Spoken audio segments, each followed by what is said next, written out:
Hi everyone, welcome to our YouTube channel online with Vishal Verma. This is Roshni and हमारी top 10 MCQ of the week की series चल रही है, जिसमें से आज आपके साथ डिस्कस कर रही हूँ मैं कम्युनिकेशन का पार्ट 4। आई होप आपने फर्स्ट सेकंड थर्ड पार्ट को देख लिया होगा और बहुत सारे क्वेश्चन आपको समझ में आएंगे, सीखा भी होगा आपने।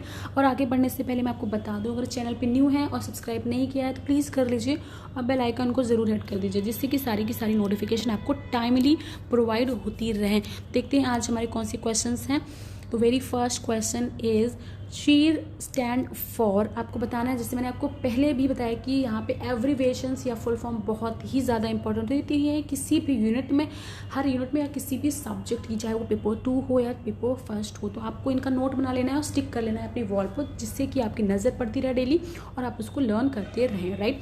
तो देखते हैं इसका आंसर क्या हो सकता है। ए, children enrichment education through radio. B, child health education electronic recording. C, children for engineers and energy requirement. D, none of the above. तो इसका राइट आंसर मैं आपको बता देती हूँ। इसका राइट आंसर है children enrichment education through radio, यानी कि ऑप्शन ए। चीर जो है वो क्या है, children enrichment experiment through radio. It was a mean for pre school children for socially deprived classes studying in anganwadis, जो कि आपने सुना होगा कि गांव में होते हैं आंगनबाड़ी, छोटे बच्चों के लिए बनाए जाते हैं। वहाँ पर बच्चों को खिलाया भी जाता है और पढ़ाया भी जाता है। In the age of group of 3 to 6 years, it was carried out in the 4 states Andhra Pradesh, Orissa, Haryana and Uttar Pradesh.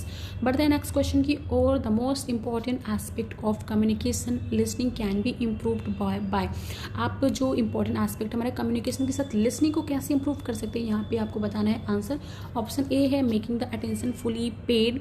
B, making the communicated material novel, interesting and need based. C, making voice effective and impressive. D, all of these. इसका right answer है all of these. जी हाँ, हमें अपनी communication को, listening की जो part है, सबको इम्प्रूव कर सकते हैं इन तीनों पर ध्यान देते हुए। अपना अटेंशन फुली पेड करना है हमें, कम्युनिकेशन का मटेरियल जो भी है वो नॉवेल और इंटरेस्टिंग होना चाहिए, नीड बेस्ड भी होना चाहिए और वो बहुत ही ज़्यादा, वॉइस जो है आपकी बहुत ही इफेक्टिव एंड इम्प्रेसिव होनी चाहिए। तो इसका राइट आंसर है ऑल ऑफ दीज। पढ़ते हैं नेक्स्ट क्वेश्चन की और। हमारा next question, dash can be simply defined as transmission of idea. आपको बताना है कि ट्रांसमिशन जो वर्ड है उसी का जो अपोजिट वर्ड, वो दूसरा वर्ड है, वो क्या होगा। ट्रांसमिशन ऑफ आइडिया क्या होगा simply. A, noise. B, communication. C, encoding. D, decoding. आपको राइट आंसर पता होगा इसका, बहुत ही इजी क्वेश्चन का राइट आंसर है बी, कम्युनिकेशन।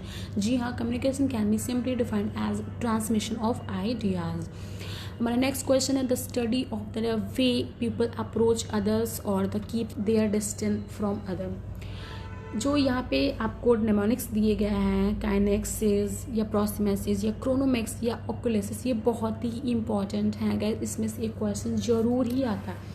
ये जो स्टडी है, स्टडी ऑफ पर्सनालिटी है, उसके बिहार पे ये आपका एक वर्ड बना दिया गया, उसको एक्सप्लेन का एक मोस्ट वन वर्ड हो गया यहाँ पे। तो आपको उनकी ये चारों की मीनिंग पता होनी चाहिए, इसका मैं एक्सप्लेन करूँगी। बट आपको अभी यहाँ पे बताना है कि जो पीपल अप्रोच करता है others from the distant from other, उसको क्या बोलते हैं। ऑप्शन मैंने यहाँ पे रीड कर दिया, तो मैं आपको आंसर बता देती हूँ। इसका राइट आंसर है प्रॉक्सीमेक्स। जी हाँ, तो proxemics is the study of human use of space and the effect that population density has an behavior, communication and social interaction. यानी कि स्पेस ऑफ ह्यूमन बिहेवियर का यहाँ पे आपको स्टडी करनी है। प्रॉक्सीमेक्स, जैसे हम बोलते हैं ना कि हमारी, जैसे हम कॉलेज में जाते हैं तो हम कभी क्लास बंक करते हैं तो हम बोलते हैं हमारी प्रॉक्सी लगा देना। तो क्या है वो ह्यूमन बिहेवियर, ह्यूमन का स्पेस, यानी कि वहाँ पे कोई दूसरा उसका फ्रेंड नहीं है, तो उसकी स्पेस पे आप उसकी अटेंडेंस को मार्क कर रहे हैं, ये आपकी प्रॉक्सीमेक्सी होती है, राइट। यहाँ पे ऑप्शंस और भी दिए होंगे, जैसे काइनेनेस है तो इसमें study of body motion communication का होता है, like facial expression, gestures, expression, ठीक है। और बाकी यहाँ पे क्रोनोमिक्स की भी स्टडी जी है, जो की स्टडी ऑफ टाइम है। ऑक्यूलस जो है स्टडी ऑफ आई मूवमेंट है। तो इन सबको बारे में आपको पता होना चाहिए, बहुत ही इंपॉर्टेंट है। आगे इसका एक और क्वेश्चन आएगा, मैं आपको वहाँ पे भी एक्सप्लेन कर दूंगी। तो बढ़ते हैं नेक्स्ट क्वेश्चन की ओर। Who coined the term kinesics. Kinesics का कौन सा, किसने टर्म को क्वाइंड किया था, आपको बताना है उसके ऑथर को। A, Robert Frost. B, Wilbur scrum.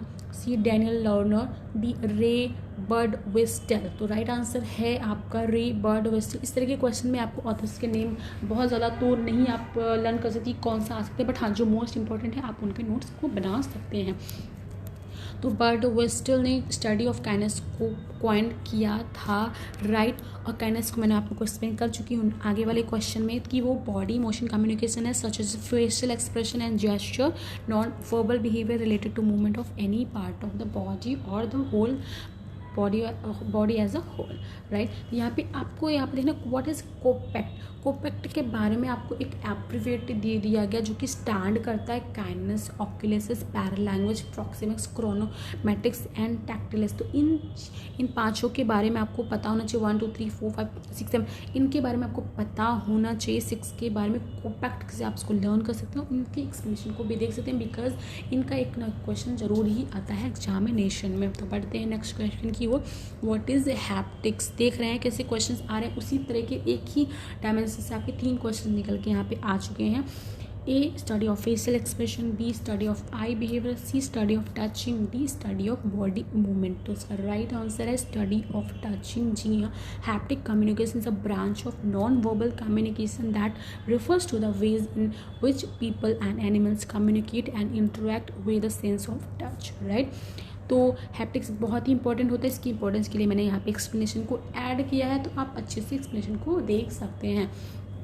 बढ़ते हैं नेक्स्ट क्वेश्चन की और व्हाट इज प्रॉक्सीमिक्स। देख रहे हैं सारे के सारे क्वेश्चन मैंने यहाँ पे ऐड किए जिससे आपको एक क्वेश्चन के साथ उसके आगे वाले जो डायमेंशन है पर्टिकुलर टू पर्टिकुलर आपको यहाँ पे समझ में आ जाए। तो प्रॉक्सीमिक्स आपको आई थिंक यहाँ पे बिल्कुल आंसर आता ही होगा क्योंकि आप पिछला आंसर इस तरह ही कर चुके हैं।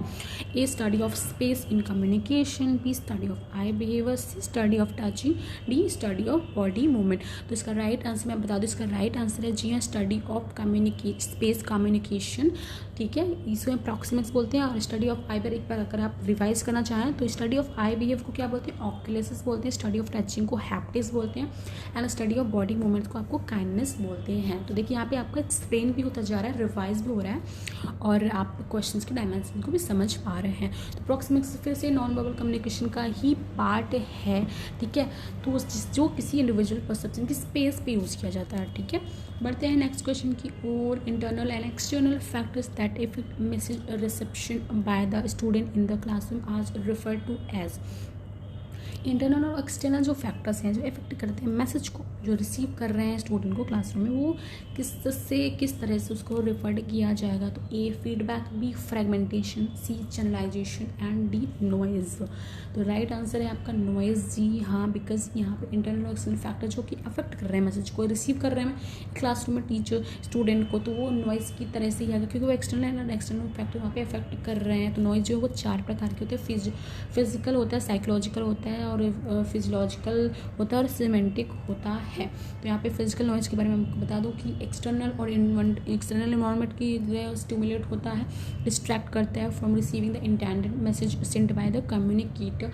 और साइकोलॉजिकल नॉइज जो होती है वो आपकी distraction due to the psychological function that has interface with the communication. Example as like आपको हंगर है, फटीग है, हेडेक पेन है, तो वो ही एक तरह का नॉइज है आपके कम्युनिकेशन में जो कि साइकोलॉजिकल नॉइज होता है।